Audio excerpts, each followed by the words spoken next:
Essentiel Pharma Le Mag, votre rendez-vous sans ordonnance avec les meilleurs conseils en pharma santé pour rendre votre quotidien plus fort.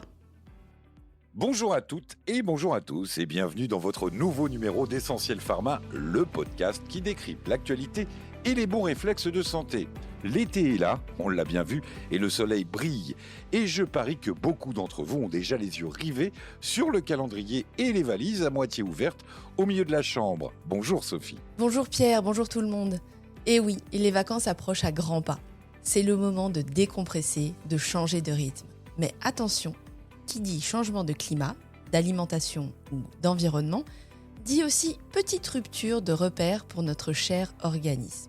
Exactement, et pour introduire notre sujet du jour, la santé dans la valise, je voulais te donner un chiffre Sophie. Selon une étude BVA pour la fondation April, 7 Français sur 10 savent que leur santé repose d'abord sur leur propre comportement. C'est une excellente prise de conscience. C'est énorme et c'est plutôt rassurant. Ça prouve que les gens veulent être acteurs de leur santé. La bonne nouvelle, c'est que l'immense majorité des petits pépins de vacances, ça s'anticipe. Pas besoin de paniquer. Une trousse de secours bien pensée et un petit seau chez son pharmacien suffisent pour partir l'esprit léger.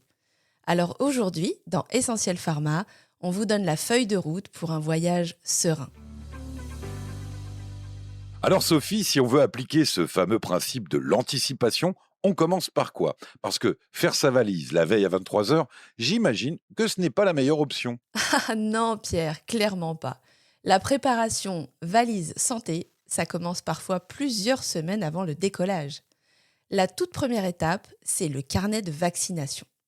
Il faut vérifier que ces vaccins de routine sont à jour, mais surtout, se renseigner sur les recommandations spécifiques du pays de destination. Oui, je pense notamment à la fièvre jaune pour certaines zones d'Afrique ou d'Amérique du Sud. Tout à fait. Et pour ce vaccin précis, il y a 2 pièges. D'abord, il ne se fait que dans des centres de vaccination agréés. Donc, il faut prendre rendez-vous à l'avance. Ensuite, il doit être injecté au moins 10 jours avant le départ pour être efficace et valable administrativement. Si vous vous réveillez l'avant-veille, c'est raté. Pour ne pas se tromper, il y a des outils très bien faits. On conseille toujours d'aller jeter un œil sur les sites de l'Institut Pasteur ou sur les fiches pays du ministère de l'Europe et des Affaires étrangères. C'est une mine d'or mise à jour en temps réel. Et au-delà des vaccins, anticiper, c'est aussi faire le point sur ses traitements habituels.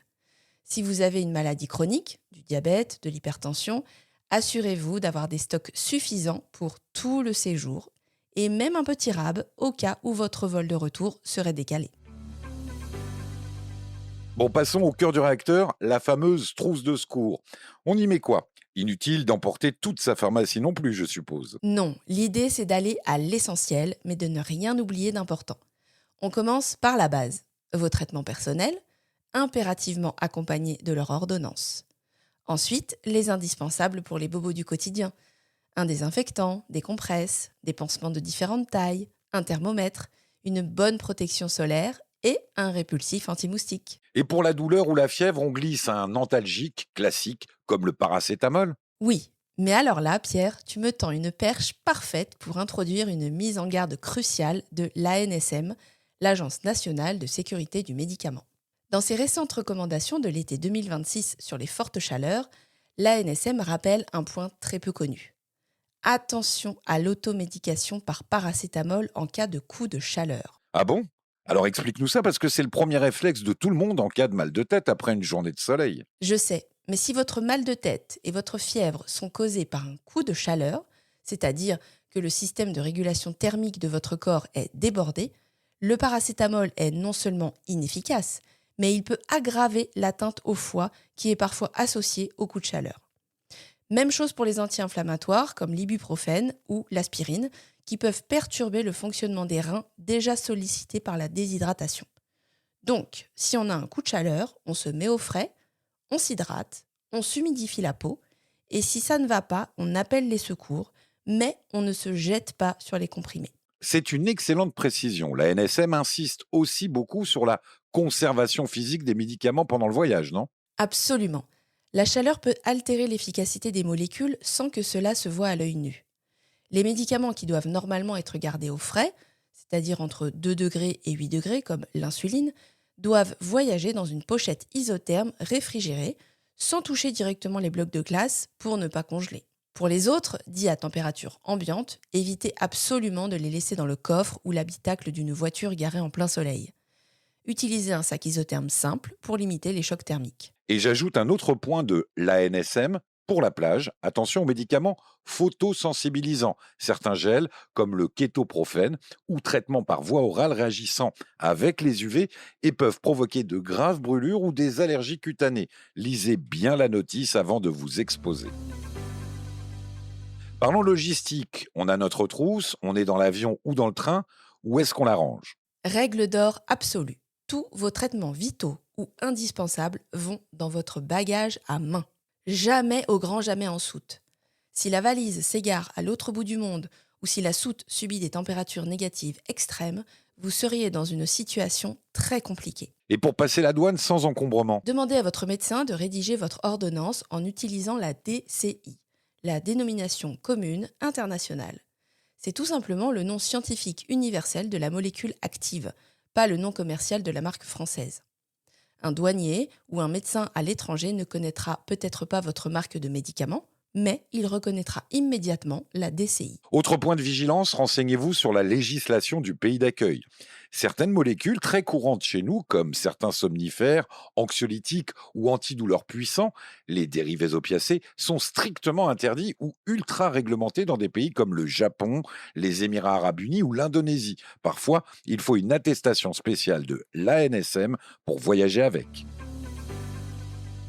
Nous voilà arrivés à destination, on pose les valises, mais on ne relâche pas totalement la garde. Le trouble numéro 1 qui gâche les vacances, c'est évidemment la tourista, la diarrhée du voyageur. Oh oui, la fameuse. Elle touche une proportion immense de voyageurs dans les pays lointains.